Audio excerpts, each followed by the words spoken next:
You've spent so long in the outer courts of other people's temples, hoping to be chosen, hoping to be seen. You've knelt at altars, not your own, worshipped in foreign sanctuaries, and offered your time, your precious breath, on the altars of approval, praise, and passing validation. And yet, something in you always knew. You were never meant to orbit someone else's world. You were born the sun, not the satellite. But the mind forgets what the soul has always known, until it's still enough to remember. And as that truth begins to flicker again, dimly at first, you notice the cost, not in coin, but in self.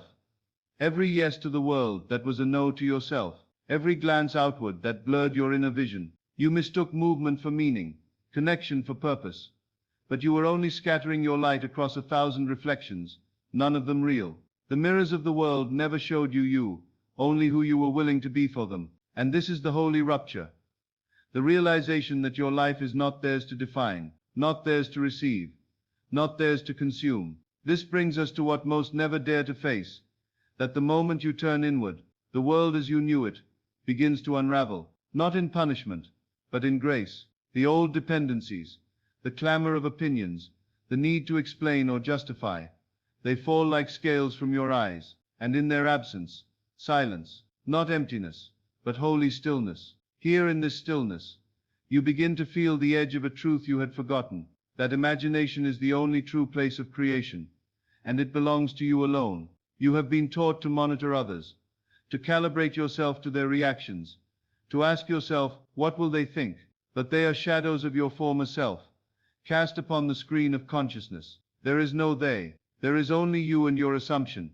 This is not theory, this is law. For what you assume to be true of yourself hardens into fact, not because the world decides, but because you do. You are the operant power. But here lies the great forgetting. You thought power meant effort. You thought changing meant doing. And so you wasted your time running, pleasing, proving, becoming, but never simply being, never simply knowing. You were not meant to chase the fruit. You are the vine. You are the root.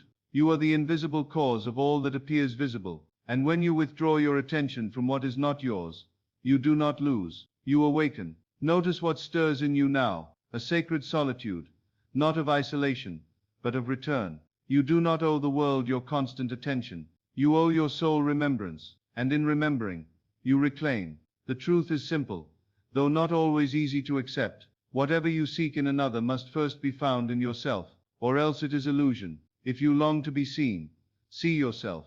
If you long to be heard, listen within. If you ache to be chosen, realize you were never unchosen. You simply abandoned your own seat at the table. Feel the shift even now, as you pull your focus back home, not harshly, not with judgment, but as a mother gathers her wandering child.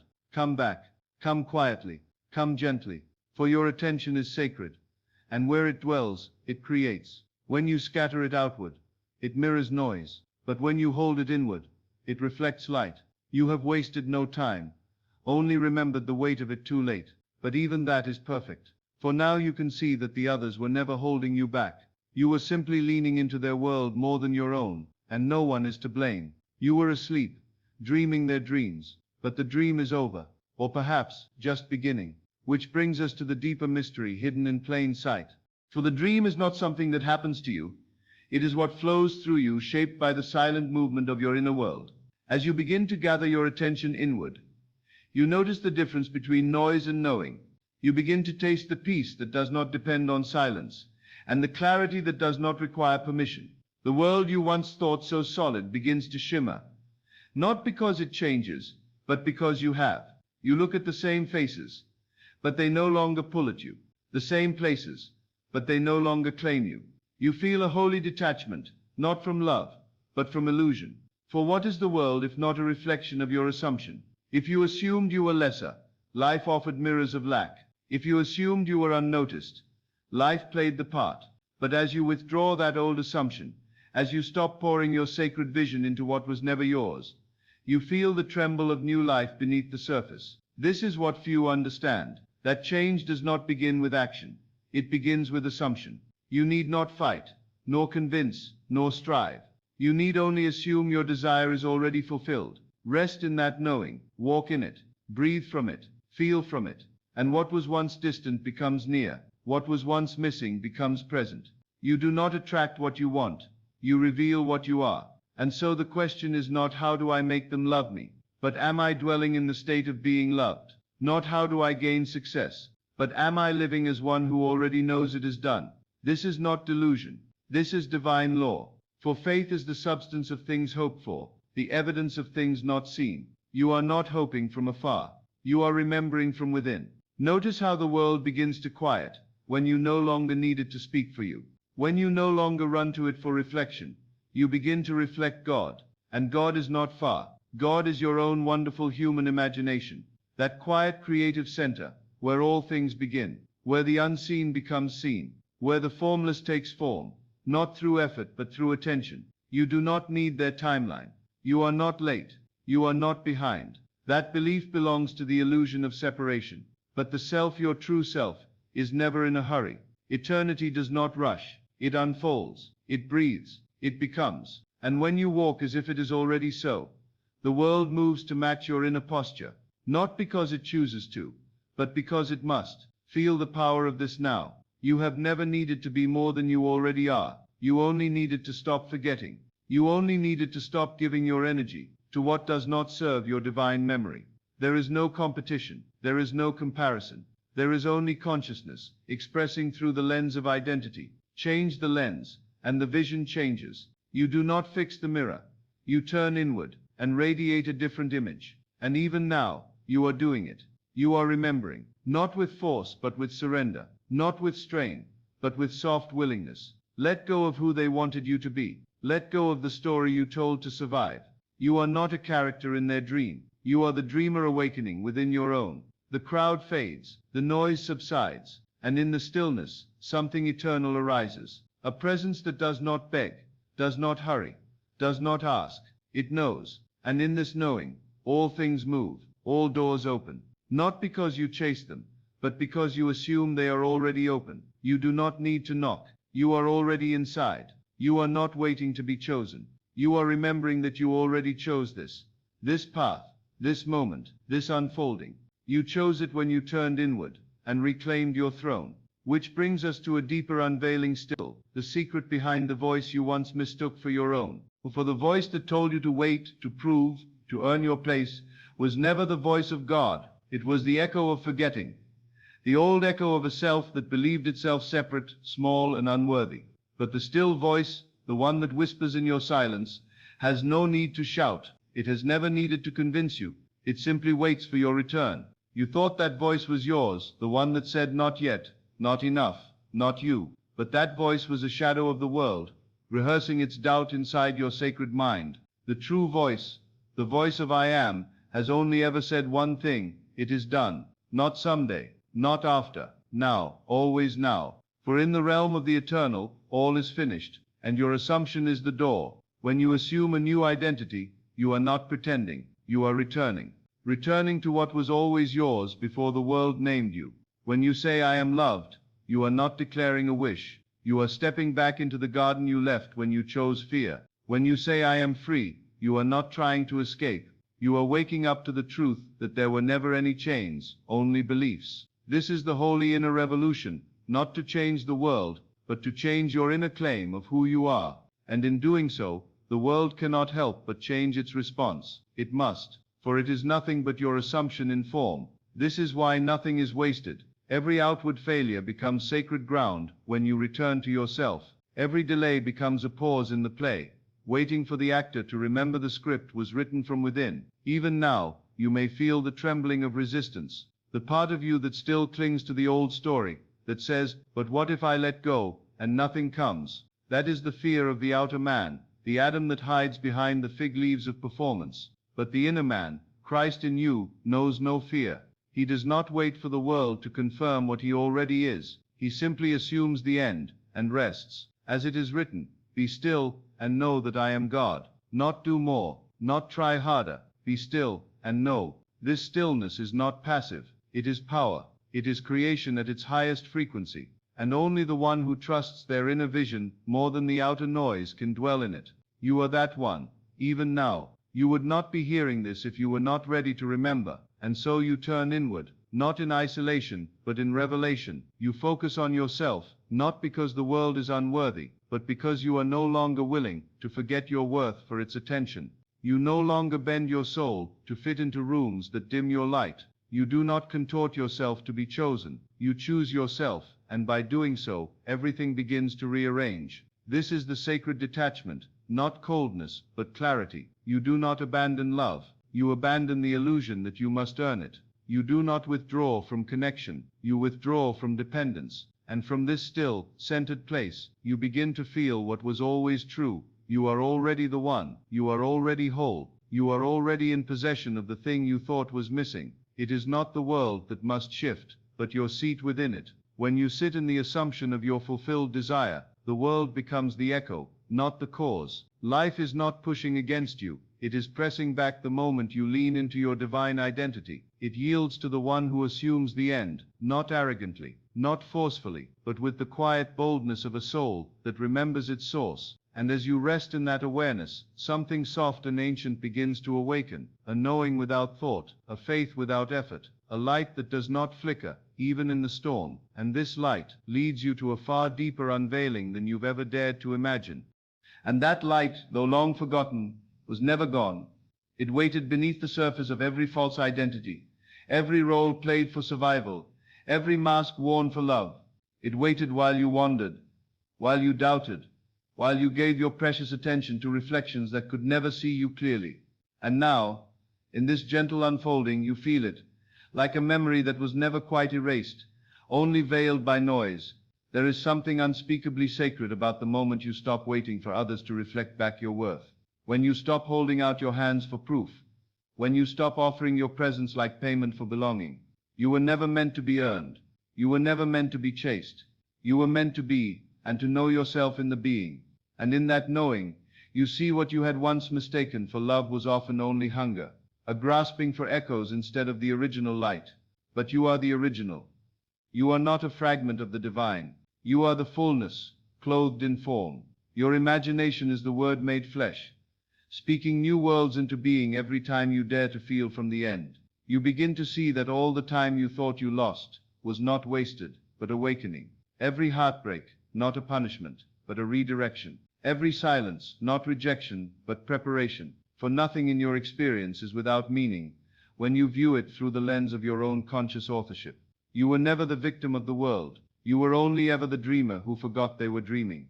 Now each time you turn inward with intention, you are doing more than visualizing. You are reordering the structure of your world. You are releasing yourself from the bondage of needing conditions to change before you feel peace. You assume the feeling now. You wear it like a garment. You breathe it into your being. And the garment of assumption becomes the body of experience. This is not striving. It is surrender.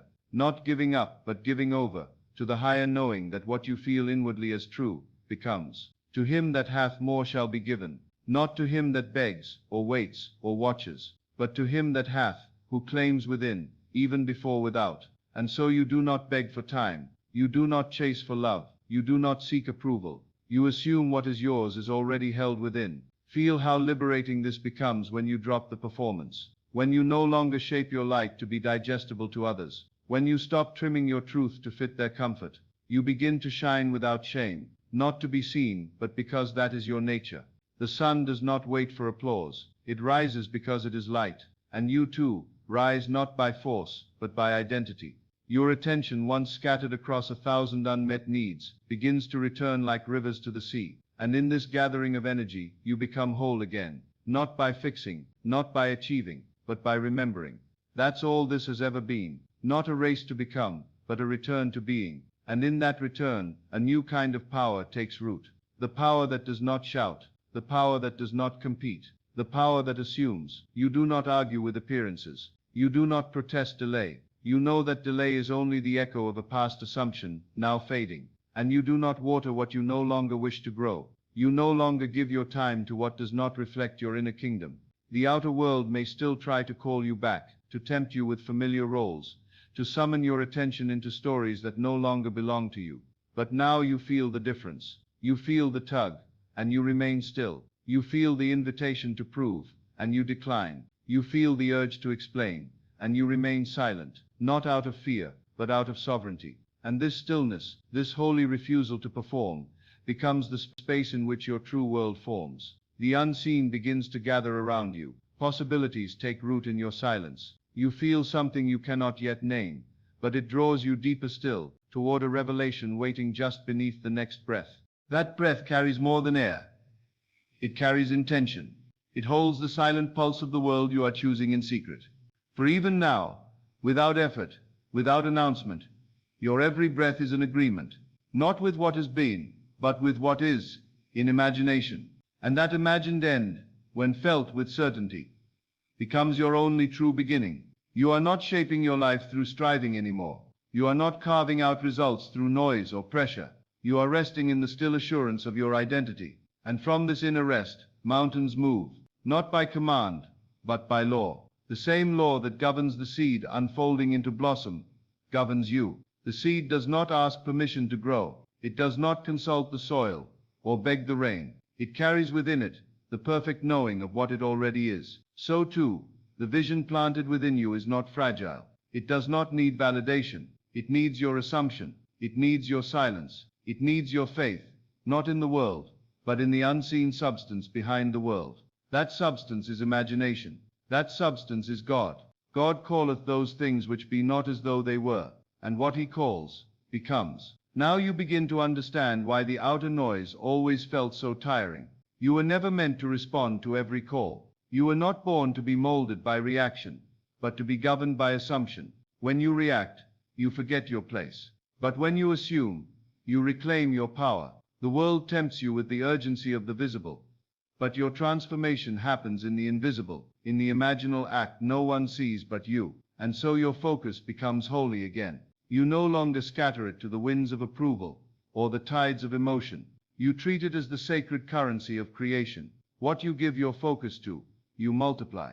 What you persist in within becomes your world without. You no longer waste your time wondering when it will happen. You spend your time embodying that it already has. It is here the great reversal begins. You live as though it were already so. You walk as though you are already loved, already chosen, already whole. You stop asking if you are enough and begin acting from the truth that you are. You are no longer a question. You are the answer clothed in flesh, and life begins to answer you differently. Not because it changed, but because your state did. For states are everything. You are not manifesting things. You are manifesting states. When you occupy a new state, the world must yield to its pattern, not as reward, but as reflection. And this reflection can only form clearly when the mirror of your mind is steady, still, undivided. Feel that steadiness now, the subtle centering of your soul. You are no longer seduced by their timelines, their urgency, their need to understand you. You do not owe anyone an explanation for your becoming. The pearl of great price is your inner peace, your focused attention, your unshakable assumption. Sell all the distractions. Sell every belief that told you to wait, and buy it, own it, live it. You are not becoming worthy. You are remembering that you always were. And the more you remember, the more the old world begins to fall away, not in chaos, but in peace. Like leaves in autumn, it drops from you. Identities, attachments, comparisons, they were never yours to carry. What remains is simple, still, whole, and infinitely powerful. You begin to feel it in your breath, your posture, your presence, no longer grasping, no longer explaining, no longer trying to convince even yourself. You assume the end. You abide in it. You make your home there. And what is assumed long enough, deeply enough, with feeling, it must appear. It must unfold in its own perfect hour, drawn not by force, but by spiritual law. And as you linger in this silent knowing, a question rises, not from fear, but from wonder. What if even your current desire is just the surface, and something greater, something deeper, is waiting for you to look beyond it? And what if the thing you once called your dream was only a doorway? What if the surface desire, the relationship, the recognition, the result, was but the wrapping paper around a deeper gift? Not a possession, not a person, but a realization that what you truly long for is not the object, but the state it represents. Not the appearance of love, but the embodiment of being love itself. Not the arrival of success, but the feeling of divine certainty that all things respond to you because they come from you. This is why the outer can never satisfy when the inner has not been claimed. You could receive the very thing you thought would complete you, and still feel lost, if you have not first assumed the state of one who is already whole. The treasure is not out there. The treasure is you, and it is buried beneath every belief that told you otherwise. So you stop digging in the sand of circumstance and turn inward, to the silence where gold has always gleamed. The moment you stop chasing what you think will fix you, you begin to radiate what cannot be taken. You become magnet, not seeker. And this magnetism has nothing to do with effort. It is not charisma, it is not persuasion, it is stillness in the truth of who you are. That stillness, when fully inhabited, bends time, bends events, bends perception. It draws without pulling, it calls without sound. You may have noticed that as you focus on yourself, some things fall away. People, patterns, paths you once thought were yours. But their departure is not a loss, it is the making of space. For the world cannot rearrange around a self who clings to fragments. Only the open hand receives. And so you open, not to effort, but to embodiment, not to what was, but to what already is in imagination. And this is the sacred key so often overlooked, that the world is not moving toward you, it is moving from you, outward from assumption, outward from identity, outward from the state in which you dwell, not occasionally, but consistently. Dwell in the state long enough, and the outer world has no choice. It must conform. It is compelled, not by force, but by divine law. He calleth those things which be not as though they were, and in the calling they are. This is the way of creation, not by sight, but by feeling. You feel from the end, not toward it. You dwell in the mood of the wish fulfilled. You walk as if the door has already opened. And though your senses may deny it, your inner eye remains fixed, not in tension, but in trust. This is not delusion, this is remembrance. The world will call it fantasy, but what they call fantasy, you will call faith. And faith, when felt purely, becomes form. It crystallizes into experience. It manifests through avenues you could not have planned, in timing you could not have designed. But only when you no longer waste your time watching the seed, waiting for it to bloom. You plant it in imagination, and you let it grow in silence. Feel the subtle difference now. You are no longer asking, you are agreeing. You are no longer wishing, you are assuming. And what you assume, deeply and without wavering, becomes reality. Not because the world changes, but because you do. Because you have dared to turn inward and rest in what already is. And as you rest there, a new spaciousness arises, a quiet knowing. The desire begins to dissolve, not in loss, but in fulfillment. For what is longed for cannot remain separate from the one who lives in the state of already having it. And so the desire completes its work, and you find yourself no longer needing, but being. But here is the mystery that begins to glimmer now. If you can feel this fulfilled state, without the thing, then what was the thing ever for? If the feeling can exist without the form, then perhaps the form was never the destination, but the teacher. Perhaps the desire was only ever a bridge to bring you back to yourself. You thought you wanted the thing, but what you truly wanted was the state it symbolized. Peace, love, power, safety, fulfillment. And once you discover that these are not given from without but awakened from within, the chase ends. And in the ending, something ancient and quiet begins. The soul does not seek outcomes. It seeks alignment. It does not ask, when will this happen? It asks, am I remembering who I am? You can feel the difference. One leaves you reaching. The other brings you home. And home is not a place. It is not a title. It is not found in their arms or in their praise. It is the inner sanctuary of I am, the holy dwelling place of assumption, where all things are born.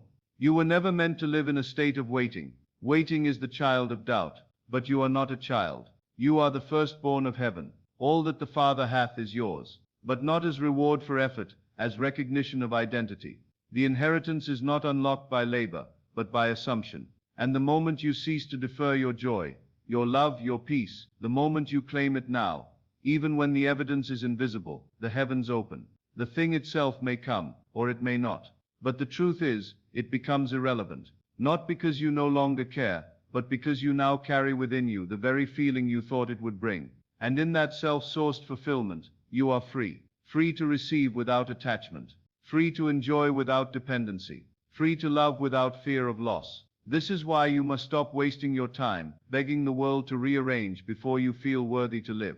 It will never do so, for the world is not the author, it is the echo. You do not wait for the mirror to smile. You smile, and the mirror returns your expression. This is the principle. This is the law. And when you live by it, you do not fear the delay, nor do you chase the outcome. You become a vessel for the unseen, a living temple of what is already true in spirit. You no longer ask the old questions. Do they see me? Do they love me? Do they choose me? These are the questions of one who has forgotten their seat at the table. Instead, you dwell in the knowing that you are the table. You are the invitation. You are the feast prepared from the beginning. You are not the echo. You are the cause. And if ever the longing rises again, and it will, for you are alive and growing, let it not lure you back into chasing. Let it remind you to feel the end more deeply, to assume the state more fully, to embody the answer rather than rehearse the question. Longing is not lack. It is the gentle pull of your soul toward a state that is ready to be inhabited now. Can you feel how sacred this moment is? How full, without a single thing changing on the outside? You have shifted the entire axis of your world. No longer outward in, now inward out. No longer reaction, now assumption. And this shift, subtle, invisible, effortless, is the birthplace of all that is to come. You are no longer wasting your time watching for signs. You are the sign. You are no longer waiting for confirmation. You embody confirmation. And the more you rest in this, the more reality begins to soften, open, and reflect. For you have changed the source. You have returned your focus to the only place that holds power, your inner world. And so the game ends, the mask drops, the chase dissolves, and in its place, a quiet readiness, a peaceful knowing, a divine expectancy, not of something coming, but of something always here, now revealed. But even this is not the final unveiling. There remains a deeper recognition still, a truth that turns all seeking into silence, and all striving into stillness. And that stillness, so often feared, so often misunderstood, is not the absence of motion, but the presence of being, a pure, living silence, where the voice of God is not heard, but known, where nothing is missing, because nothing was ever apart. You touch this stillness, not when you finally finish the work, but when you stop believing there is work to do. This is the final undoing, the realization that the self you have been sculpting, refining, reaching for, was never incomplete. The sculptor's hands fall away, the seeking grows silent, and what remains is the I am, the eternal one, who never began and cannot end. You assumed you had to evolve into worthiness, but worth cannot be added to that which is already divine. You do not become, you remember, and in this remembering, everything else begins to feel strangely weightless. The concerns you once obsessed over, the timelines you once guarded, the opinions you once begged to shape your identity, they lose their gravity. Not because you have renounced the world, but because you have returned to your rightful center. You are no longer orbiting. You are the sun. This is why it matters where you place your focus, not as some spiritual discipline of control, but as the sacred act of choosing which world you will dwell in. You have two selves, the outer man of appearances, and the inner man of truth. And every moment, you are choosing which one speaks your life into form. One waits for evidence, the other creates it. You cannot serve both. You cannot live as a creator, while begging creation to define you. You must withdraw your power from the fleeting, and return it to the eternal, not someday, not when the conditions improve. Now, in the very moment you dare to assume that what you feel is real, that your imagined state is not a fantasy, but the origin of form. Before they call, I will answer. And while they are yet speaking, I will hear. This is not poetry, it is precision. For when you dwell in the end, all that matches the end begins to move. Invisible bridges rise. The unseen is seen. Not because you waited, but because you were. The answer lives in identity. And identity is not built, it is assumed. And so you stop wasting your time explaining your transformation. You no longer feel the need to narrate your becoming. Let them misunderstand. Let them wonder. You are not here to be understood. You are here to embody. And what you embody will speak louder than words ever could. Now your days begin to slow, not from lethargy, but from reverence. Your time becomes sacred again, not something to be managed, but honored. You no longer move for movement's sake. You move only when it is true, and that movement flows not from fear or force, but from fulfillment. You do not act to get. You act because you already are, and that changes everything. The questions change. The posture changes. Even the breath becomes deeper, freer. You are not reaching. You are receiving. You are not proving, you are presencing.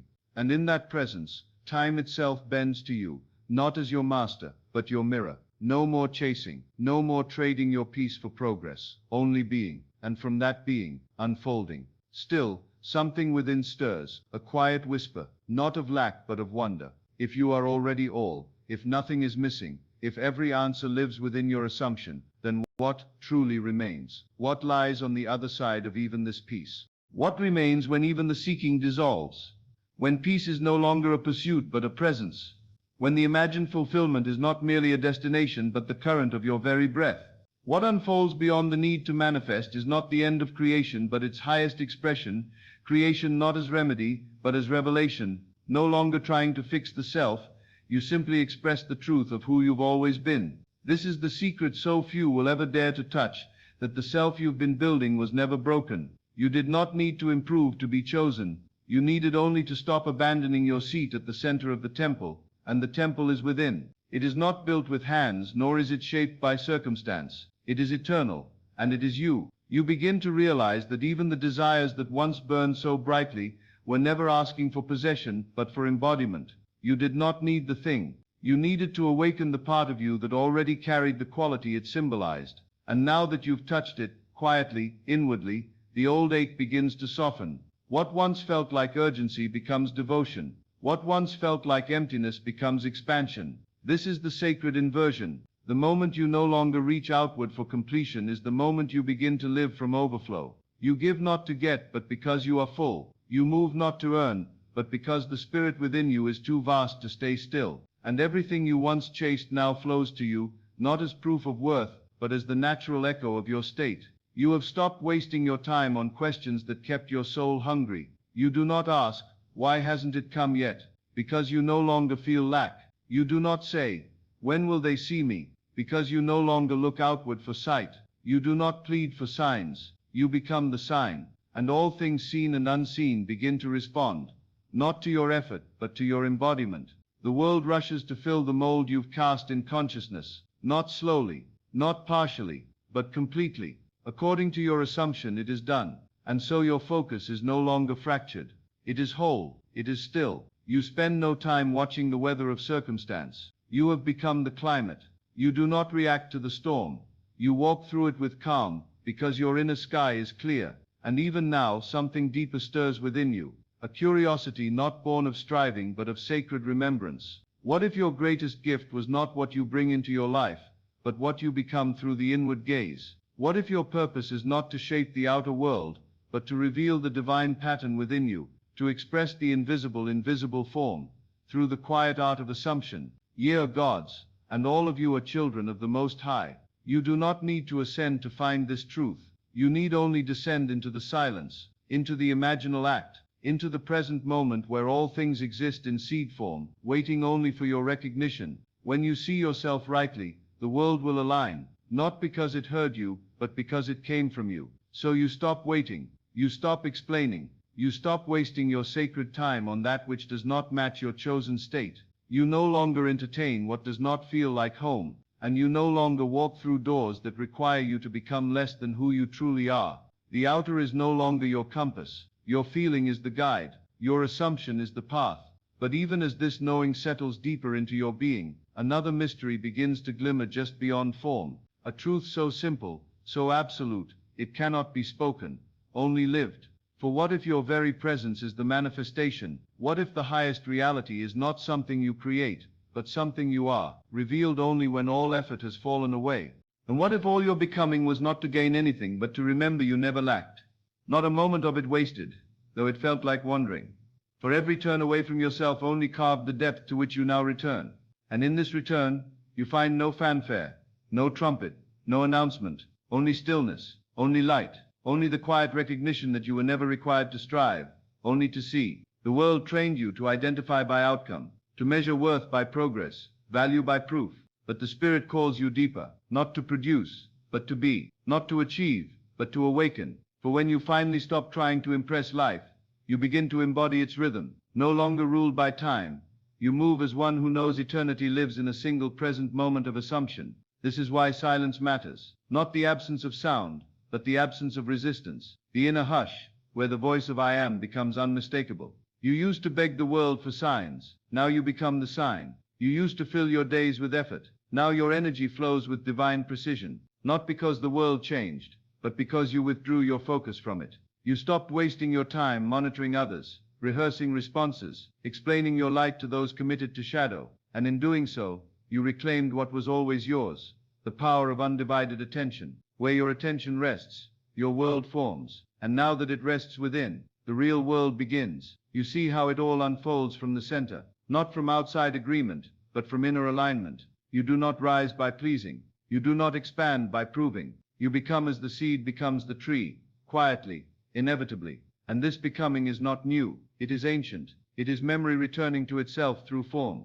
The law never asked you to force, it asked you to assume, to dwell in the feeling of already being the one you sought to become, not as fantasy, but as fact, not as wish, but as awareness. And in that state, everything must yield. The people, the path, the pace, all bend to the state you embody, for all the world is yourself pushed out. And now you feel the sacred difference. You are not creating from lack.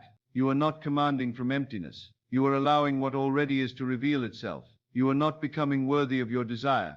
You are recognizing your desire as a mirror of your state. The outer may shift or delay, but the inner is complete, and completeness is the cause. This is why you do not ask when. Time is not your authority, identity is. You do not concern yourself with how. Circumstance is not your source. Consciousness is. You no longer explain your path to those who cannot walk it. You no longer water what you've outgrown. Your focus is too precious now, your time too holy. So you walk slowly, lightly, with eyes no longer fixed on what's missing, but on what is. You no longer try to fill the silence with noise. You listen. You no longer ask for permission to be. You become. You no longer ask for the door to open. You realize you are the door. And this changes everything. Not just what you see, but how you see. The same world, now lit from within. The same days, now echoing eternity. And just as the artist does not rush the canvas, you do not rush the unfolding. You rest in the brushstroke of each moment, knowing that the masterpiece is not in the end, but in the being of it. But this being, so spacious, so whole, begins to open a doorway even wider than fulfillment. A question begins to whisper, soft but sure. If you are no longer seeking to gain, then who are you truly here to express? And that question, though soft, begins to hum through the stillness like a tuning fork, calling your essence to rise, not as a task, not as an effort, but as a gentle unveiling of what has always been present behind the veil of wanting. If you no longer need to become anything, then what remains is the pure expression of being. You did not come to gather, you came to radiate. You begin to see that your focus on yourself was never selfish, it was sacred. For how could you ever serve the world while divorced from your own center? How could you love fully when you had not yet loved the still, unseen space within? The world taught you to perform, to serve from depletion, to earn worth through sacrifice. But the Spirit reminds you you are not a servant. You are the light of the world, and light does not strain to shine. This is the path of effortless expression, not the deadening silence of suppression, but the living silence of spiritual certainty. You express not to be seen, but because you see. You give not to gain, but because you overflow. Your doing no longer flows from lack, it flows from identity. And now, instead of asking what you must do, you ask only what you are ready to embody. And the embodiment guides the action. The identity births the path. You move not because you must, but because the state within is already true. The outer steps rise naturally from the inner knowing. Let your light so shine before men, not light you borrow, not light you force, your light, the light born of imagination, held in assumption, breathed into life. This is not ambition, this is divine expression. The branch does not strive to bear fruit, it abides in the vine. And so you too abide in your true self. You rest in your I am, and from that rest the harvest comes. Feel what begins to unfold now. The idea that your role here is not to impress the world, but to reflect the kingdom. You are not a candle begging for flame. You are the fire itself. And when you no longer deny your own light, you become a mirror for others to remember theirs, not through preaching, not through proving, but through your state, through your being. And this being, so complete, so whole, begins to feel less like a state you enter, and more like the truth you always were. The more you dwell in it, the less you feel the need to explain. You do not announce your becoming. You do not narrate your glow. You simply walk in the identity of one who already knows, and the world adjusts its shape to fit your knowing. You are no longer distracted by the flickering shadows. You no longer chase the opinions of others like scattered leaves in the wind. Your focus has returned to the garden within, and in that garden you find the still water, the green pasture, the path prepared. You have become the keeper of your own flame, the steward of your sacred energy, and now your life becomes less about what you do, and more about what you no longer do. You no longer entertain conversations that shrink your vision. You no longer invest energy into justifying your worth. You no longer wait for conditions to reflect the state you have already chosen. You assume the end. You abide in the fulfillment. You live as one who remembers, and still, there is more. Not more to gain, but more to express. For now that the need to grasp has dissolved, the soul stretches her wings, not in ambition, but in delight, not to reach, but to release. And a whisper rises again, quieter now, yet more alive than ever. What if the truest gift you offer this world is simply the permission your presence gives others to awaken? And perhaps this was the divine design all along. Not to gather crowds, not to change minds, but to become so rooted in the knowing of who you are that your mere being becomes a lighthouse, silent, unshakable, lit from within. You never had to convince the world. You only had to remember the truth and live it. There is no need for declarations now, no grand gesture, no announcement of awakening. The light does not shout into the dark, it simply shines. It holds its form in stillness, and in doing so the shadows lose their power. You are that light, not because you tried to be, but because you stopped trying to be anything else. And as that light grows steady, so too does your discernment. You see more clearly now what does not align, not in judgment, but in clarity.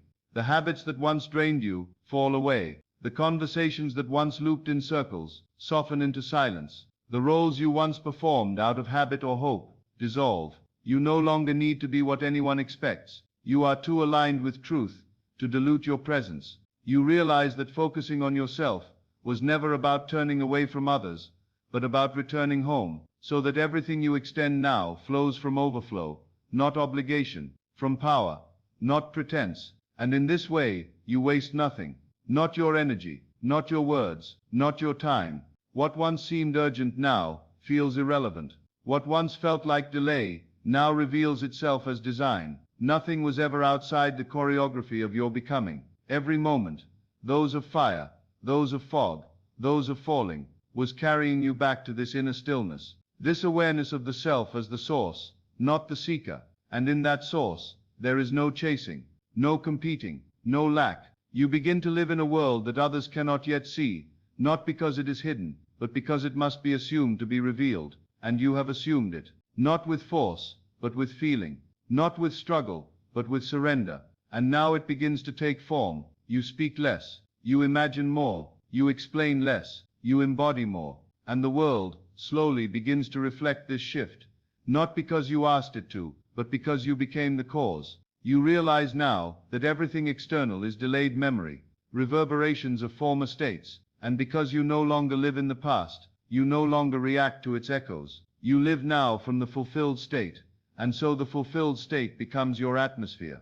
You do not run toward manifestations. They move toward you, as rivers return to the sea, pulled by gravity and belonging. You do not perform to be worthy. You rest, knowing you already are. And still, a gentler question begins to take form, no longer the voice of desire, but of destiny. If you no longer live to prove, and no longer strive to get, what are you here to reveal? Not create as one in lack, but express as one in fullness. What song waits behind your silence? What word lies folded inside your stillness? Not to be seen, not to be praised, but to be true. To mirror heaven in form. To let God be known, not through doctrine, but through you, through your walk, through your gaze, through your quiet certainty that all is finished, all is well, all is already done. And yet even that is not the end. There remains a hush in the soul, a veil not yet lifted, that whispers of something more ancient, more whole, more you than you have ever dared to touch. And that whisper, so soft it almost escapes you, carries more weight than all the noise that once filled your life. It does not demand, it does not persuade, it waits, like a lamp behind a curtain, for the stillness to deepen, for you to stop reaching, for you to simply turn inward, not toward the image you've built, but toward the truth you've always been. This truth is not shaped by your past. It is not dependent on your progress. It does not answer to the identity the world once praised or rejected. It is untouched, undiminished, undivided. It existed before the roles, before the voices, before the striving, and the moment you stop wasting your time feeding the illusion of who you should be, it comes forward, like dawn through mist. You are not here to become something. You are here to reveal what cannot be earned, only remembered. And the remembering does not come through effort. It comes through surrender, not of power, but of pretense. You surrender the story that said you were separate, the story that measured time in delay and identity in comparison. And what remains is not absence, but presence. Pure, radiant, eternal presence. In this presence all striving softens, even desire begins to dissolve. Not because you have renounced it, but because you've embodied what it pointed to. Desire is a language the soul speaks when it has forgotten its wholeness. It calls you inward, through forms and shapes, to the state that has always been yours. And now that you feel it, truly feel it, the form loses its grip. The state becomes the focus. The I am becomes the answer. Before Abraham was I am. This is not a riddle, it is the root, the ground beneath every appearance. It is not bound by time or condition, it simply is. And when you claim it, when you wear it like skin, the illusions that once ruled you fall away. The mirrors crack, the masks dissolve, the world no longer dictates who you are. You speak it, and the world echoes. And so you no longer waste your time looking outward for confirmation. You no longer delay your joy, waiting for reflection to precede reality. You know the reflection always comes after. It follows the assumption, not the other way around. And this knowing frees you, not just from waiting, but from needing, from trying, from explaining. You no longer ask the world to tell you who you are. You declare it. You assume it. You dwell in it. And that dwelling is your sanctuary now. That inward place of calm assumption, where your world is shaped not by others, but by your decision to feel from the end. The end is not far. It is not someday. It is here if you have the faith to feel it. And if you can feel it without evidence, you no longer chase the evidence. You know it is done. Now your focus deepens. It sharpens, yet softens. It does not dart from one thing to another, hungry and uncertain. It settles inward, like a flame finding its center. And in that flame, you see what truly matters. Not their opinions, not their responses, not even the thing itself. What matters is your state, your assumption, your dwelling place. From here all else flows. And yet, as you rest in this awareness, something even subtler begins to rise. A shift beneath the shift, a presence behind the presence. Not a voice, but a knowing that has no shape, no name, no need to be explained. You cannot grasp it, you can only let it be. And in letting it be, you begin to sense a truth beyond even the law, a truth that does not create reality, but is reality, resting before all thought.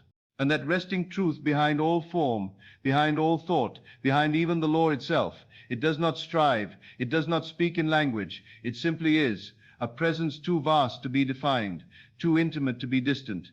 It cannot be described, only surrendered to. Not in effort, but in stillness. Not by doing, but by being. And in that being, you remember this presence was always your true self. Before you ever reached for a dream, before you shaped your desires into words, this was there, waiting without waiting, knowing without needing to be known. It is the I am before the world, the holy root beneath all assumptions. And when you touch it, even briefly, the entire structure of your life begins to reorient. You no longer build from fear. You no longer react from habit. You create from being, from stillness, from the unmoved center. This is why all outer effort fades in comparison to inner conviction. You do not need to impress this presence. You are this presence. The moment you stop looking for God outside yourself is the moment the veil begins to lift, not with lightning, not with sound, but in silence, in breath, in a gaze that no longer seeks but sees. And you see clearly now why you must stop wasting your time, chasing what was never missing. What you sought in things, in people, in progress, was not the thing itself, but the feeling you thought it would bring. And now you know that feeling is not earned. It is chosen, assumed, lived, not later, but now, not out there, but here, in the very substance of your awareness. You begin to dwell not just in the state of the wish fulfilled, but in the awareness that you are the one who gives birth to all states. You do not merely apply the law, you are the law in expression. not a servant of it, but its source. Because imagination is not your tool, it is your identity. You are the operant power, not because you use the law, but because you are the Word made flesh. In the beginning was the Word, and the Word was with God, and the Word was God. And this Word is not sound, it is consciousness. It is awareness in motion, awareness assuming form. You no longer beg the Word to move on your behalf. You are the movement. You are the assumption. You are the cause. This is why you cannot give your energy to what contradicts your chosen identity. You cannot dwell in doubt and expect certainty. You cannot live in the past and expect the promise. You cannot entertain fear and assume love. Your state is not a thought. It is a dwelling. It is a posture, and it must be honored, guarded, lived. So you protect your focus, not out of fear, but reverence. You guard your time, not from scarcity, but from clarity. Every moment you spend living from your end is a seed not planted in soil, but in spirit. And spirit never forgets what you plant. It waters it quietly, gently, invisibly, until the unseen becomes seen. And even then, you are no longer surprised. You no longer call it miracle. You call it law. You expected it, not from arrogance, but from alignment. You did not hope for it. You lived from it. And so it came, and so it had to. But something in you is shifting even deeper now, not to gain, not to manifest, but to dissolve the need for anything to complete you. You feel it like a wave rising from beneath thought, a sacred invitation to rest, not in a fulfilled desire, but in the awareness that you are enough without it, that nothing you create will ever be greater than the one who imagined it. And if that is true, then what you are truly here to embody cannot be described by any result, any outcome, or any appearance. It must be lived beyond words, beyond striving, beyond even desire. It must be revealed in the quiet miracle of simply being, fully, freely, faithfully, you. And the deeper you rest in that truth, the more your soul begins to exhale, the more your striving unravels into stillness, the more you understand that nothing outside of you could ever match the treasure buried within. You do not need to be seen to be radiant. You do not need to be heard to speak with power. Your very being is the sermon, the song, the sanctuary. What once felt like ambition now softens into devotion. Not devotion to outcome, but to alignment, to integrity, to the quiet agreement between who you are within and how you move without. There is no more gap to close, no more self to correct. You are no longer trying to get into the room. You have realized you are the house. You are no longer knocking. You are already home, and this is why your focus must remain on yourself. Not the surface self of personality and preference, but the eternal self. The I am that watches all thoughts come and go yet never moves. To focus on yourself is not to isolate, it is to return. It is to reclaim your place as cause, as creator, as the one who assumes and therefore is. You begin to notice the subtle places where your energy once leaked.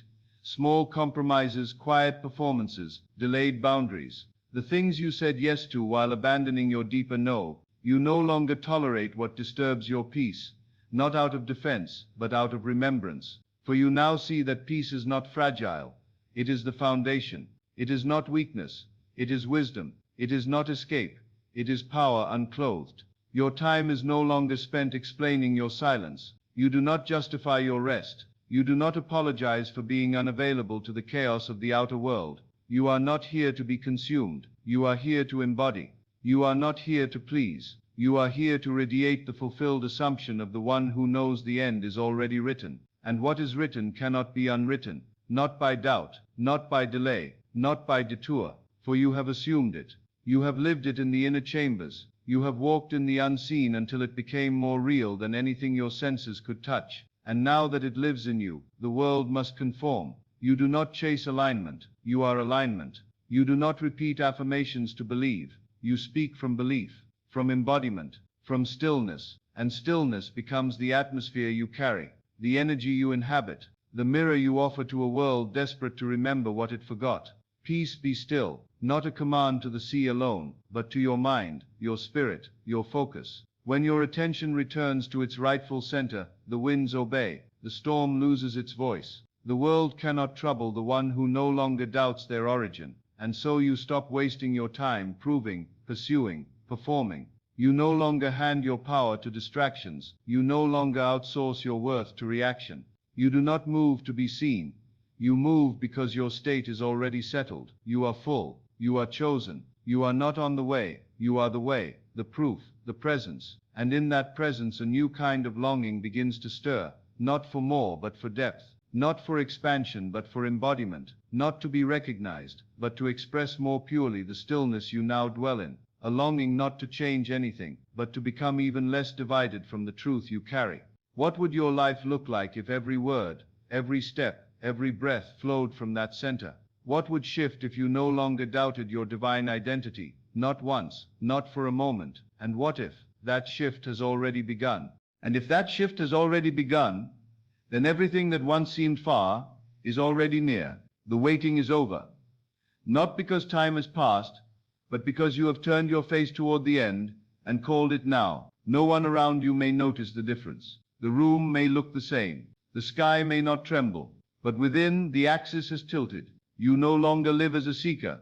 You live as the fulfillment walking. There is a stillness now that follows you like breath. Not a stillness of stagnation, but of certainty. You do not need to move fast. You do not need to announce your direction. You are no longer reacting to the world. The world is beginning to echo your state. You are not waiting for a shift. You are the shift. You are the word.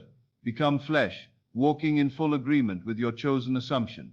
And this is why you cannot afford to waste your time on lesser things. Not because they are wrong, but because they are no longer yours. You have outgrown the conversation that keeps circling fear. You have no appetite for the drama of doubt. You are no longer the version of yourself that required constant reassurance. That version dissolved the moment you chose to dwell in the state of already being, already worthy, already chosen, already complete. You begin to feel how sacred your focus really is. You begin to see that every thought you attend to is an act of worship, a seed sown in consciousness, and what you water in imagination you reap in form. You stop feeding what you no longer want to live. You stop rehearsing the old identity. You let it fall, not with effort, but with silence, because silence is not absence. It is alignment. It is the space in which the true self speaks, not in words, but in vibration. The moment you drop the noise of trying, striving, chasing, you begin to hear the soundless voice again. The one that has always said, I am. The one that was never moved by appearances. The one that knows the end from the beginning, and walks as if it were already so. And this is the heart of the law. Not doing, but dwelling. Not asking, but assuming. Not hoping, but knowing. You no longer wonder if it's working. You know that every assumption, when held in faith, and not diluted by contradiction, must harden into fact. You do not check the soil to see if the seed is growing. You rest knowing the seed is good, for we walk by faith, not by sight, not blind faith, not desperate faith, but creative faith, the faith of the one who knows they are the cause, the inner man who holds the vision steady, while the outer man seems to wait. You no longer call that delay. You call it unfolding. You no longer call it distance. You call it alignment coming into form. And now, your time, your most sacred currency, is spent not on reaction, but on embodiment. You wake in the assumption. You move through the day in the identity. You sleep in the state. And every night, as your body rests, you enter the temple within and claim the end again. Not with strain, but with simplicity, with stillness. You are not practicing anymore. You are remembering. You are no longer becoming. You are being. And the more you embody the truth, the less you need to speak it. The more you dwell in the knowing, the less you need to prove it. You carry it now, like light beneath your skin. And that light, silent, sovereign, changes everything. But the mystery goes even deeper still. For once you no longer seek to receive from the world, you may begin to sense what you came here to give through the world. And the question rises again, not from lack, but from divine fullness. What does this version of you long to create? Simply for the joy of expression. And perhaps that is the final revelation hidden in the folds of your inner turning. Not that you came to life to get, to fix, to chase, but to create. Not as a means of becoming, but as the overflow of being. When the vessel is full, it must pour. When the soul remembers itself, it begins to express, not for outcome, but for joy. For the sacred delight of seeing what love can do when it no longer doubts its own source. This is why the world begins to respond differently now. Not because it has changed, but because your state has. You no longer offer yourself as someone who needs. You no longer move with the tremble of waiting. You are no longer whispering, "Am I enough?" beneath your breath. You walk as the answer. You sit in rooms, not to be chosen, but as one who carries the presence of one already chosen. You are no longer spending your time proving. That season has passed. You are no longer speaking from the wound, nor from the absence, nor from the fear of not being heard. You speak now only when it is true. You act only when it aligns. You create, not because you must, but because you may. Because something has bloomed inside you that longs to reveal itself through form. It no longer matters how the world receives it. That too has fallen away. You are not here for applause. You are here for revelation, and what you reveal will be shaped by your state, not by strategy. You are no longer sculpting your life to match the world. You are shaping the world from the mold of your inner agreement. The law has never failed. Only the assumption wavered. Only the focus fractured. But now your gaze is whole. Your mind is clear. Your identity is no longer leaking through cracks of doubt. You have remembered the center. You have returned to yourself, not the small self of circumstance, but the vast self of divine origin, the one who does not beg, the one who does not perform, the one who simply is. Be ye therefore perfect, even as your Father in heaven is perfect. This is not a demand, it is a remembering. It is a mirror held up to the soul, whispering, "You are already whole. You are not a piece searching for completion. You are the light discovering its reflection in the world it imagined. And now, because you no longer wait, you have time again. Not rushed time, not the pressured time of trying to catch up, but holy time, spacious time, time as presence, not as measurement. You begin to savor your moments as expressions of your identity, not tasks to be checked or steps to be justified. Even rest becomes creation. Even stillness begins to shine. Your imagination has become your sanctuary again, not a tool to fix what is broken, but a temple where the unseen becomes real. You return to it not with desperation, but with reverence. You know now that every imaginal act, when felt in faith, is a seed, and you no longer dig up your seeds with doubt. You plant, you water, you assume, you live from the end, and from that end, everything else aligns, not because you fought for it, but because you remembered it. Your being has become the cause. Your time has become sacred. Your focus, sovereign. You no longer spend yourself. You invest from the state of already having. You no longer perform for love. You are love, appearing in form. But even now something deeper knocks. Not from lack, not from longing, but from fullness. A desire not to gain but to offer. A stirring not to escape, but to express. And the question lingers, not to trouble, but to call what dream is waiting within you now, no longer to fulfill you, but to flow through you. And what if the dream no longer belonged to the version of you that once needed to prove something? What if it wasn't here to save you, elevate you, or justify you, but simply to move through you like music moves through an open instrument? There is a kind of creating that comes not from hunger but from fullness, not from trying to become but from already being. This is the dream that rises now. Not the one you chased, but the one that was waiting for you to be still, to be ready, to be empty of seeking so that it could flow without resistance. It isn't loud, it doesn't demand, it simply appears in the hush, like breath returning to a quiet room, and you feel it, not as urgency, but as invitation, not a race, a rhythm, a pulse older than time, humming beneath your ribs. You see now that your life was never meant to be spent reacting to the world, but expressing what the world cannot give you. You do not look for the signs anymore. You are the sign. You no longer ask who will see. You walk as one already seen by the eye that matters, your own. There is something sacred in this simplicity. You no longer create to convince. You no longer offer to be accepted. You have ceased to negotiate with what never knew your worth. And in that cessation, a truer impulse rises, the pure joy of expression from alignment. The soul no longer burdened by outcome, only faithful to its essence. You are not here to impress reality.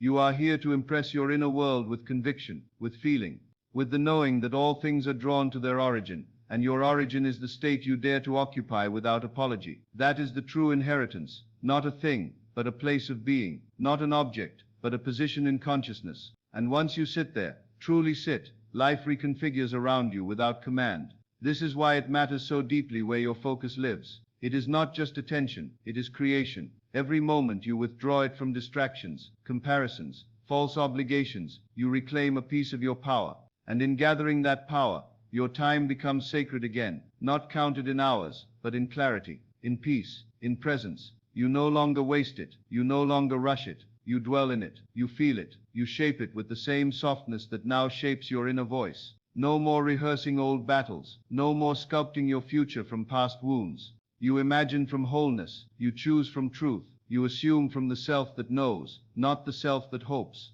And now your dream shifts its form. It becomes lighter, quieter, more certain, less about changing your world, and more about revealing the divine signature within you. It no longer asks, will this succeed? But is this true to who I am now? You are no longer pulled by old definitions of success. You are led by resonance, by alignment, by the gentle fire of what your fulfilled self longs to express. And this expression, pure, unforced, does something profound. It frees others, not by telling, but by being, not by teaching, but by embodying. You become a living example of what is possible, when the soul remembers it does not have to hustle to be divine, that it can simply rest into truth, and from that rest, create a world. So you move from fullness, you speak from wholeness, you build from the end, and the more you do, the more effortless it all becomes. Not because life gets easier, but because you no longer resist who you are. You no longer betray your own rhythm. You no longer sacrifice your peace to earn what is already yours.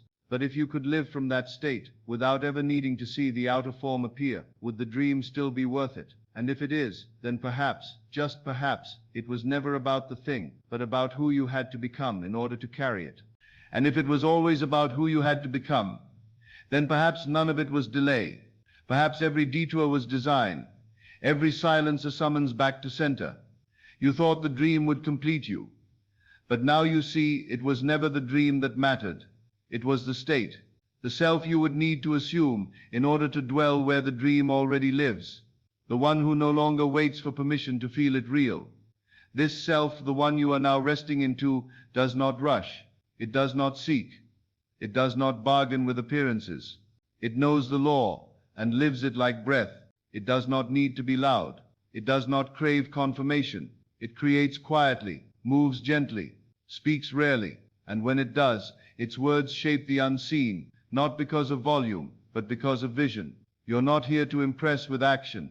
You're here to embody the word, to make the invisible visible through inner alignment. And alignment cannot be rushed. It is not born of trying harder, but of letting go, of old identities, old timelines, old stories that whispered you had to earn your place in the light. You do not. You are the light. You are beginning to understand now that focus is not just discipline, it is devotion, a holy offering of attention upon the altar of what you desire to become real. You no longer entertain thoughts that contradict your chosen state, because they are not yours. They belong to the version of you that no longer lives here. You don't argue with them. You don't fight them. You simply do not accept them. You remember that the world is not here to confirm your fears. It is here to reflect your assumptions. You do not wait for the mirror to smile. You smile first. You feel first. You become the mood of the fulfilled one. And in that becoming, the world rearranges. Not out of kindness, but out of law. As a man thinketh in his heart, so is he. Not later. Now. And this is the end of wasted time. Not because you've become more productive, but because you no longer move from lack. Every action you take now is sacred, because it is rooted in identity, not effort. You are no longer scattered, no longer running to catch up with the life you think you should be living. You are already there. You live from it. This is why the dream shifts shape. It no longer looks like something to chase. It becomes something to serve, something to allow, something to breathe into being through your presence. You no longer ask, how will it come? You ask, who must I be to carry it? And then you assume that being. You wear it like skin. You breathe from that end. And when you falter, and you will, you do not panic. You return, you reprise, you assume again, not with force, but with faith. Not from a place of lacking the thing, but from the deeper knowing that all things exist now, and must come, when you live in the right state. This is not hope, it is law, and you are no longer subject to the law as an outsider. You are its embodiment, its fulfillment, its voice. So you stop wasting your time on the question of when. You stop asking how long, You let the clock be the servant, not the master. You return to the inner scene, you re-enter the end, and you walk in it as if there were no alternative, as if the dream has already happened, and now you are simply remembering its form, because that's what this life is, an unfolding memory, not of what might be, but of what already is, and your role is not to chase what's yours, but to remember it into form. But what if even that remembering has a deeper layer still, one where the dream, the self and the law dissolve into something more eternal, more original, more you than any identity you've ever imagined? And what if, beneath the dream, beneath even the self who dreams it, there exists something untouched, something neither waiting to become nor striving to express, but simply being formless, eternal, awake, the part of you that has no name, no need, no story, the one that watches without moving, that hears without sound, that creates without striving, the one who was never wounded, never doubted, never diminished by time, the one who is. This presence, so subtle it almost escapes awareness, is not your creation, it is your core. It does not rise when you're inspired or disappear when you're lost. It remains, beneath the waves of assumption, beneath the changing states, beneath even imagination.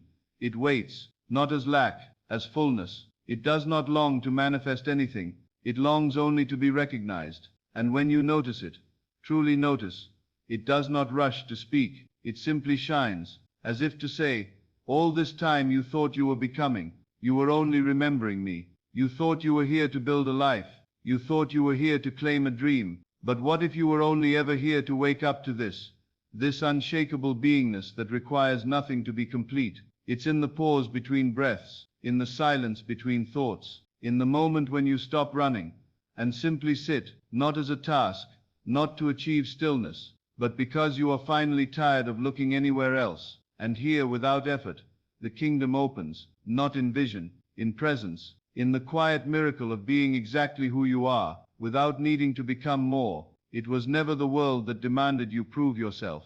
It was the echo of your own forgetting, the mind, measuring time, counting progress, chasing signs. But you are not the mind. You are the stillness in which it moves. You are not the thought. You are the awareness that sees it come and go. You are not the one becoming. You are the one being, even when the dream is silent, even when the form delays. So you stop trying to get ahead. You stop fighting with time. You stop waiting for life to reflect your worth. And in that sacred stopping, something eternal steps forward, something that doesn't want a result. It simply wants to be known. Be still and know that I am God. Not later, now, in the stillness that does not come after answers, but before them. This stillness is the answer. This awareness is the source, and you feel it not with the mind, but with the heart that has grown quiet enough to listen. You are not apart from it. You are it. You do not have to hold on to this truth. You only have to stop running from it. You only have to stop wasting your time, chasing what this self already is. And as you dwell in this, your movement becomes different. You still walk, you still imagine, you still assume, but it's not to get, it's to express. It's not from lack, it's from love. You manifest now, not because you are missing something, but because you are full, and that fullness overflows in form. You are not the one searching for light. You are the light, remembering how to shine without fear, without noise, without permission.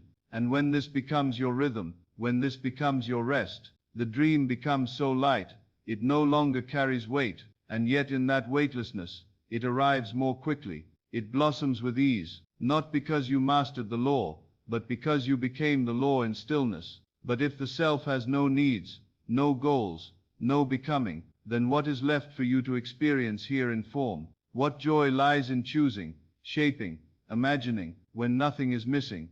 And when nothing is missing, creation becomes play.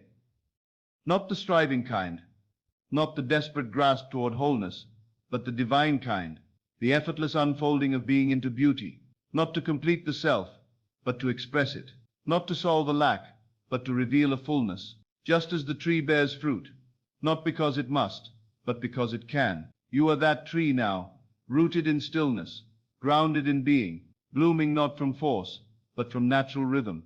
You do not bloom to be seen. You bloom because your nature has remembered its own radiance. You do not paint the sky with assumptions to make the world love you. You do it because it is your joy to create what is already true in the unseen and bring it forward with love. There is no pressure in this kind of choosing, no urgency, no bargaining. The mind, once frantic with timelines, softens its grip. The heart, once guarded by effort, opens its hands. You begin to understand why the masters spoke in parables, why they moved slowly through crowds, why they answered not every question, but carried a presence that made answers irrelevant. They did not come to get, they came to give, and not from emptiness, but from the deep rest of I am. This is the secret hidden behind all seeking. When you no longer need the dream to complete you, it becomes safe to enjoy it. You become available to experience, not because it changes you, but because it reflects what you've already chosen. You do not create to prove, or to heal, or to protect your sense of self. You create because consciousness longs to be made visible, and you are its beloved form. Your attention is no longer a transaction, it is an offering. Your time is no longer a race, it is a rhythm. You rise each day, not in urgency, but in alignment. You do not look outside yourself to decide how to feel. You decide, and the outer must comply, not immediately, not because you commanded it, but because the world is not outside you, it flows from you. This is why assumption is the cornerstone, why inner identity precedes all manifestation, why living in the end is not pretending, but remembering. You are not asking life for permission. You are assuming the role already written, already cast, already yours, and the more quietly you wear it, the faster the world forgets to resist. Call unto me, and I will answer thee, and show thee great and mighty things, which thou knowest not. But the call is not made with words, it is made with feeling, with inner certainty, with the unshakable mood of the wish fulfilled, and you begin to feel the texture of life changing, not in big bursts, but in the quality of your breath, in the peace that lingers through the hours, in the silence that deepens, even when nothing has changed outside. You are no longer spending your time explaining your peace. You are no longer shrinking your light to meet what is not ready to rise. You are not here to carry the weight of anyone's perception. You are not here to chase alignment. You are alignment. You walk in the world now as one who no longer wonders if it will happen. You live in the invisible knowing that it already has. You see the dream not as distance, but as memory, not as wish, but as truth unfolding gently in time.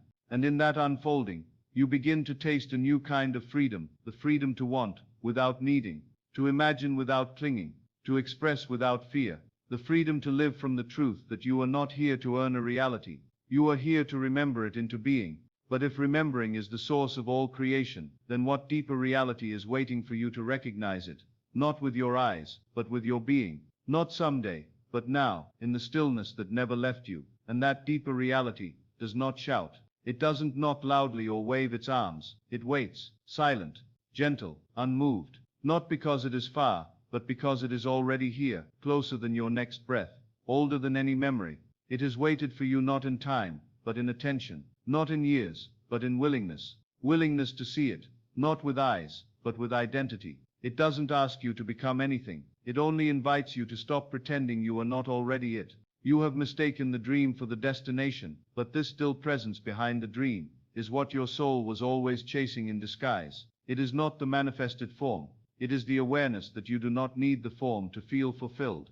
And when that truth settles in you, not as idea but as state, you begin to live without resistance. You do not chase, because there is nothing missing. You do not fear, because nothing can be taken from wholeness. You do not strive, because everything flows from assumption, not effort. You move, but your movement is rest. You imagine, but your imagining is love. You create, but your creation is simply being, expressed in form. The world no longer governs you, it responds to you, and your responses are no longer rehearsed. They are revealed, moment by moment, from the deep pool of inner stillness. You no longer need to prove anything, even to yourself. You walk as one who has seen the inside of the kingdom, and returned to earth, not as seeker, but as vessel. Your old self, the one who wasted time trying to be good enough, trying to be faster, clearer, louder, begins to fall away, like leaves in autumn, not discarded in anger, but released in gratitude. It served its part. It led you to the threshold, but it cannot enter where you now stand. The self who walks beyond this point knows only one truth. I am. I am already it. I am already whole. I am already the cause, the light, the end made visible. And so your focus becomes your altar. You do not place on it what does not align. You do not sacrifice your peace for external validation. You do not abandon your assumption, because evidence has not yet bowed. You hold to the end, gently, faithfully, unshaken, because you know now, what others only guess, that the world is a delayed echo, and the source lives in you. According to your faith be it unto you, not according to your effort, not according to time, but faith. Faith as felt assumption, as living truth, as unshakable identity beneath the noise. And now everything you touch begins to mirror this, not all at once, not always in expected ways, but steadily, naturally, inevitably. The outer bends, not because you asked it to, but because you refuse to bend your focus away from the end. You have stopped wasting your time, monitoring what has not yet shifted. You know that the seed grows even when unseen. You know that rest is not the absence of movement, but the presence of conviction. And so you walk differently, speak differently, think differently. Not to become someone new, but because you have stopped denying who you already are. And this version of you, the one who no longer doubts, no longer delays, no longer explains, is the version that was waiting all along, waiting in the silence, waiting in the stillness, waiting to be worn like a garment, and lived like a prayer. But what if that version was only the beginning? What if your true self is not the one who fulfills the dream, but the one who transcends even the need for one? And what if transcending the dream isn't the end of your power, but the unveiling of your freedom? What if in letting go of the need for anything to complete you, you finally stand as the one who can shape everything, not because you must, but because you may? The soul does not lose its purpose when desire dissolves. It finds its purity, its play, its peace. When you no longer need the world to agree, when you no longer seek permission from time or evidence, you return to the pure essence of creation, not creation as reaction, but as revelation. You are no longer creating to fill a gap, you are expressing to reflect a fullness, and from that fullness, everything begins to take on new meaning. The simple act of being becomes sacred again. The stillness is no longer something you fall into, it is where you begin. You do not resist the form, nor do you cling to it. You no longer measure your state by what appears or does not appear. You walk in faith, not by the eye, but by the inner knowing that all things are added unto the one who assumes the end without tension. Seek ye first the kingdom of God, and all these things shall be added unto you. And that kingdom is not a place, it is a state. And the door was never locked, it was your attention that wandered. You have brought it back, and now time bends to your rhythm, not by force, but by resonance. The path appears because the traveler has awakened. You are not stumbling forward anymore. You are walking from the end, quietly, peacefully, with the soft boldness of one who remembers their origin. You no longer repeat your affirmations with desperation. You speak them now with reverence. You speak them from the place of already being. The words no longer try to convince you. They are the fragrance of a truth already accepted. Your imagination has become your sanctuary, not your escape. It is where you return, again and again, not to make something happen, but to remember what is already finished. This is the art of the true creator, not one who strains, but one who assumes, not one who tries, but one who lives from the unseen, not one who waits for signs, but one who knows they are the sign. You no longer track your progress in days or results. You feel it in your breath, in your peace, in the absence of hurry, in the presence of quiet joy. You do not need the dream to arrive in order to feel whole, and so the dream becomes light. It floats toward you without resistance, for it has found in you a place of no contradiction. You are no longer asking it to prove your worth. You are only inviting it to dance in a space already made sacred by your attention. And when it comes, because it must, it does not complete you, it reflects you, and should it leave,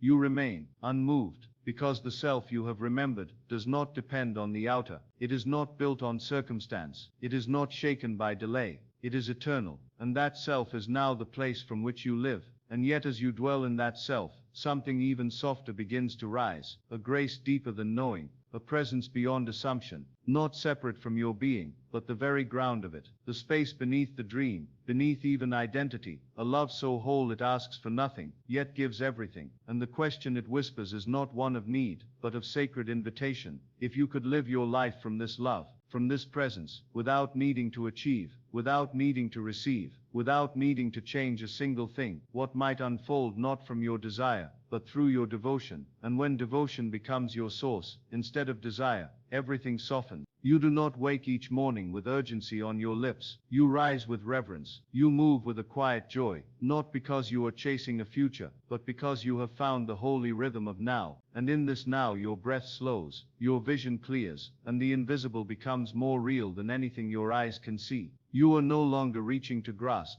You are extending to give, not from obligation, but from overflow. You are not molding yourself to please the world. You are offering yourself to reflect the divine. You no longer ask what will come if you do the right thing. You ask only, is this true to the I am within me? You begin to feel your life less as a ladder and more as a spiral, not climbing higher to reach something, but circling deeper into presence. You are not on your way to a greater version of yourself. You are peeling back everything that was never you. You are not adding. You are releasing. You are not becoming. You are revealing. There is a kind of beauty that cannot be spoken, a peace that asks for no proof. And as you rest in that inner place, you begin to realize that even manifestation, though wondrous, is just a shadow of something greater, a reflection of a state, not the source of one. You are no longer hypnotized by appearances. You are no longer seduced by outcomes. You live in cause. You dwell in origin. And this dwelling is not passive. It is the most potent creative act. You feel it now, not as tension, but as still fire. You assume without doubt. You see without looking. You believe without demanding. And the world obeys not because you chase it, but because you have stopped contradicting your end. Faith is the substance of things hoped for, the evidence of things not seen. And now you live by that evidence. You live by the texture of your inner knowing. You are no longer feeding the loop of waiting, watching, doubting. You are feeding the state, watering the seed, holding the tone. And it is enough. This is the path of one who wastes nothing, not energy, not time, not focus. You no longer need to constantly revise your external plans. You revise your inner position, and your outer world takes shape accordingly. You walk in peace because you do not walk toward peace. You walk from it. You speak with quiet authority, because you do not ask life for permission. You speak as one who has remembered the source, and yet devotion keeps drawing you further, not to effort, but to intimacy, with life,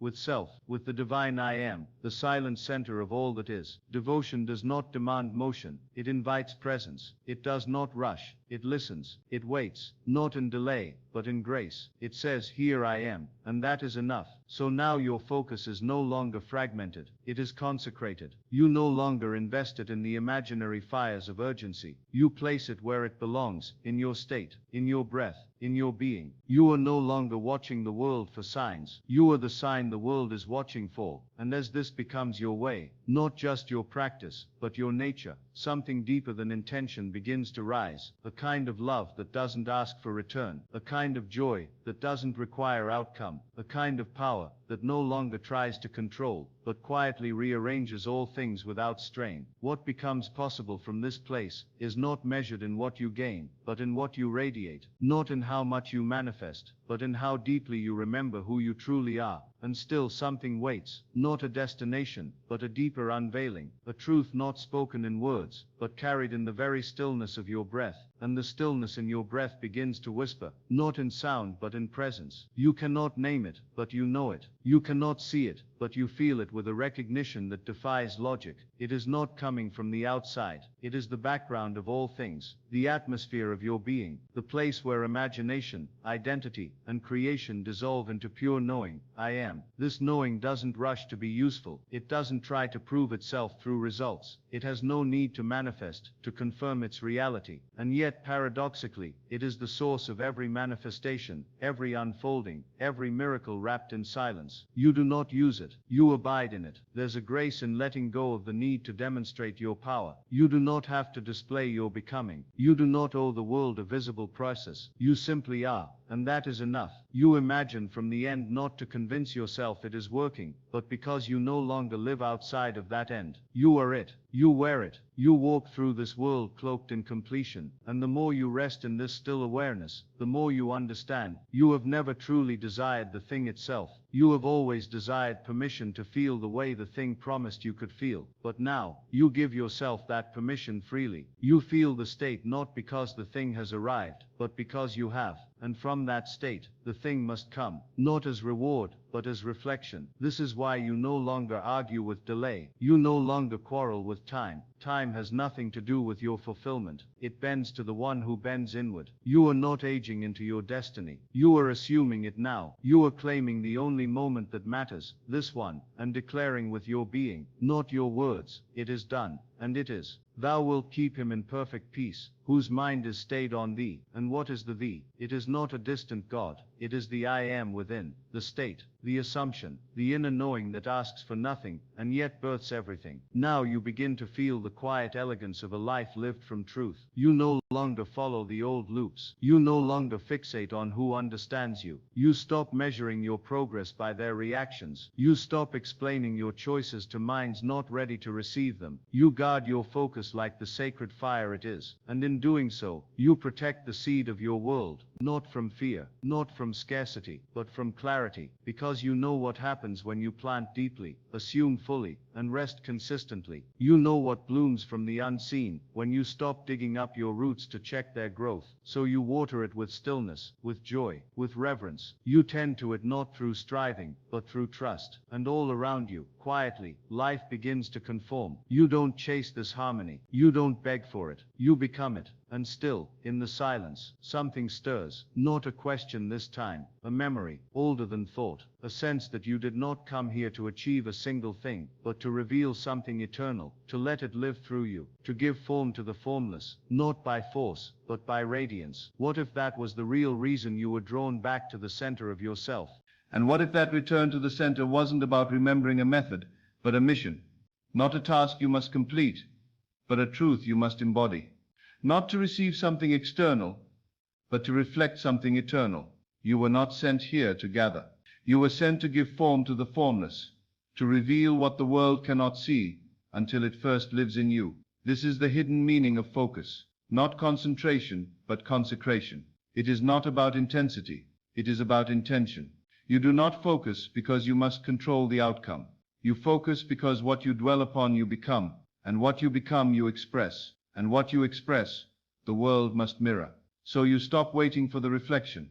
You begin with the radiance. You no longer waste time convincing anyone of your vision.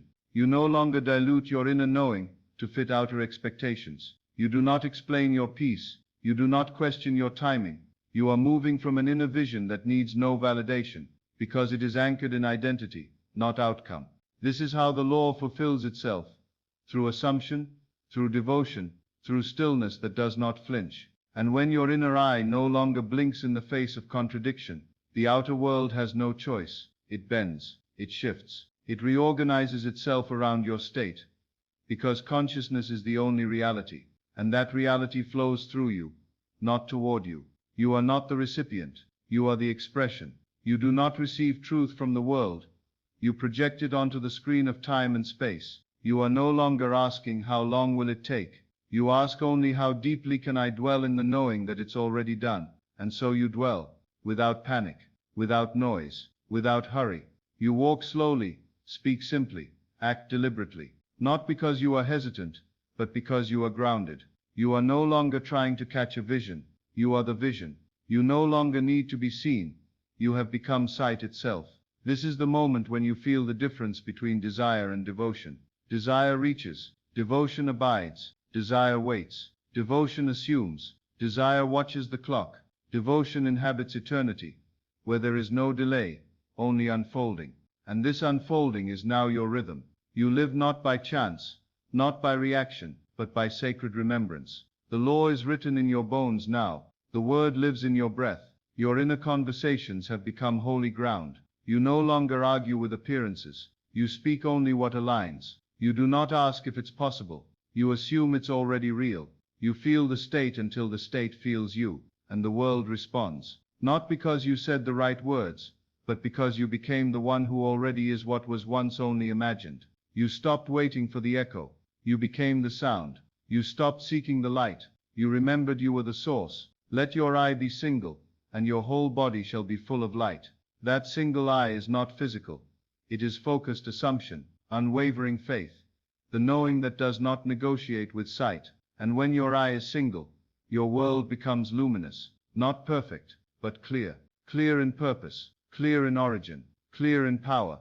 and from that clarity, you live, you create, you give, not because you are striving, but because you are overflowing, not because you must achieve, but because you must express, because the truth within you is too great to remain invisible. And now, having returned to yourself, there is nothing left to chase, only more to reveal. But what if even this clarity, this knowing, this radiant stillness, is just the doorway? What if the next unveiling is not about what you hold, but what you're willing to let go of entirely, in order to remember what no one can teach, and no words can hold? And perhaps the deepest remembering is not found in gaining more, but in surrendering what never belonged to you, not in adding new truths, but in releasing every false self layered over your knowing. What if the final act of focus is not holding tighter, but letting go completely, until only what is eternal remains? This is not the letting go of resignation, but of revelation. It is not a loss, but a homecoming. The shedding of every identity you were taught to perform, the loosening of every mask you wore for acceptance, the quiet falling away of every thought that whispered you were anything less than divine. There comes a moment when your assumptions no longer point to desires outside of you, but to a truth within you, too vast for language. And in that moment, you see clearly. Every longing was a symbol, every dream was a mirror, every goal was just a map, leading you back to be, without striving, without needing, without waiting for the world to mirror what you now hold as a silent flame in your chest. This is the state of the one who has ceased performing, and begun remembering. You are not here to become more, you are here to reveal what was never left. You have walked through the stages of dreaming, of asking, of seeking, and you have assumed, you have embodied, you have lived from the end, and now the end begins to open into something wider than the dream. It opens into presence, into a love that is not about getting, but about being itself. This is the state beyond manifestation, the state of still creation, where your focus no longer feeds outcomes, but expresses wholeness. You move, not to get, but to give shape to the formless. You speak, not to be heard, but because silence is overflowing. You love, not to heal your past, but because love is what remains when the past no longer defines you. Now the law becomes not your tool, but your nature. You are no longer studying it, you are living it. You no longer repeat it to convince yourself. It flows from you like breath, like light, like still fire. You do not force the end, you are the end, embodied in this moment. Ye shall know the truth, and the truth shall make you free. And the truth is this: you are already whole, already chosen, already living in the kingdom, if you will simply remain in the state, not to prove it, not to perform it, but to abide in it as home. You no longer ask, what do I need to do? You ask, what am I ready to release? What story no longer serves my unfolding? What voice have I mistaken for my own? What weight have I carried out of habit, not truth? And in the release, space is made, and in the space, peace enters, and in the peace, God is seen, not as something separate, but as your own awareness, your own imagination, your own I am. Now you focus not on the world, but on the state behind the world, not on the reflection, but on the light that casts it. You become the watcher of your thoughts, not to control them, but to no longer identify with those that contradict your wholeness. And from this still center, all that you assumed begins to take shape, not rushed, not forced, but inevitable. Because now, nothing in you is arguing with the vision, nothing in you is doubting the end. You have ceased all internal contradiction. You have become one with your assumption. And yet, beyond even that union, beyond the end made visible, another pulse begins to rise, a sacred invitation, not into action, but into awareness itself. What happens when there is nothing left to claim, nothing left to become, only pure presence, awake, alive and utterly free? And when there is nothing left to become, a strange and holy simplicity takes its place. You do not disappear, you remain. But what remains is not the self you carried through striving, through stories, through the long path of becoming. What remains is what was always untouched by movement, the witness, the presence, the still I am behind every assumption, every dream, every act of focus. This is not the end of creation, it is the beginning of pure expression, not from need, not from intention, but from the natural pulse of divine awareness. Remembering its shape and form, you do not lose the world here, you see it more clearly than ever, not as something outside of you, but as something rising from within you, made of the same light, responding not to time but to tone. Your tone has changed. And so the world bends differently around you, not because you willed it into shape, but because your inner sky no longer shifts with the winds of doubt. You have stilled the waters, you have rested into identity, not as an effort, but as essence. And this essence, quiet as it may seem, holds all the power of the kingdom. You do not have to do more, you do not have to prove your worth through manifestation. When you live from the I am, what is yours flows, not as reward, but as reflection. You do not watch the door, you do not beg the fruit to ripen, you assume the harvest, and let the process unfold in silence. This is what it means to stop wasting your time, not simply to withdraw from distraction, but to release the false idea that fulfillment is somewhere else. It isn't. It never was. The moment you stop searching for yourself in circumstances, you begin to remember yourself in stillness, and in that stillness, all things are added. Stand still and see the salvation of the Lord. That salvation is not in the future, it is not in the outer world shifting fast enough. It is in the moment you stop identifying with the one who waits. You are not the one hoping, you are the one holding. You are not becoming the operant power, you are remembering you always were. So now you walk lightly, you speak slowly, you feel the movement of life without chasing it.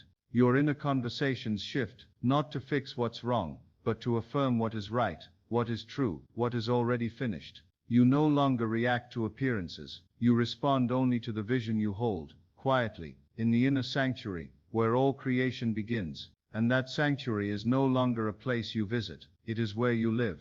Your awareness, once scattered by doubt and noise, has returned to itself. You no longer wake in the morning, wondering how long it will take. You rise as if it were already done, and in doing so it becomes so. You stop looking for confirmation, you are the confirmation. You stop waiting for evidence, you become the embodiment, and the world, slow and faithful, reflects it back in ways that feel like grace, though they are simply law fulfilled. But even now, with all of this, the peace, the stillness, the creation moving through you, instead of from you, a question remains, not born of lack, not born of seeking, but of wonder.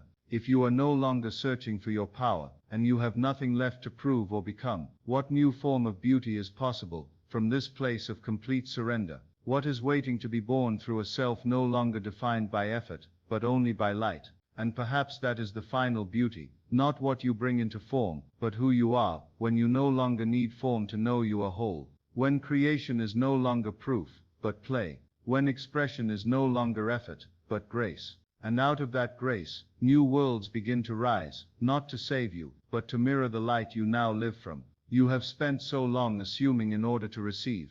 But what if you now assume simply because it is your nature to be the one who already is? You no longer sit in imagination with urgency, but with reverence. You do not visualize to grasp, but to give. To give life to the unseen, not as requirement, but as art, as devotion, as joy. This is the shift, the sacred turn. When you stop using your power as a tool of control, and begin allowing it to become a vessel for divine expression, your assumption is no longer a method, it is your way of being. You speak only what aligns, you feel only what reflects your chosen state. You withdraw from what contradicts, not in resistance, but in rest. And as you rest, creation continues, without striving, without force, without the noise of constant correction, because the inner you, the true you, has ceased wasting time, doubting what is already done. You no longer abandon the end, when the beginning trembles. You no longer question your right to hold what you've claimed in silence. You remain, and your remaining becomes reality. Now you see it clearly. You are not here to chase the dream. You are here to embody the one who dreamed it.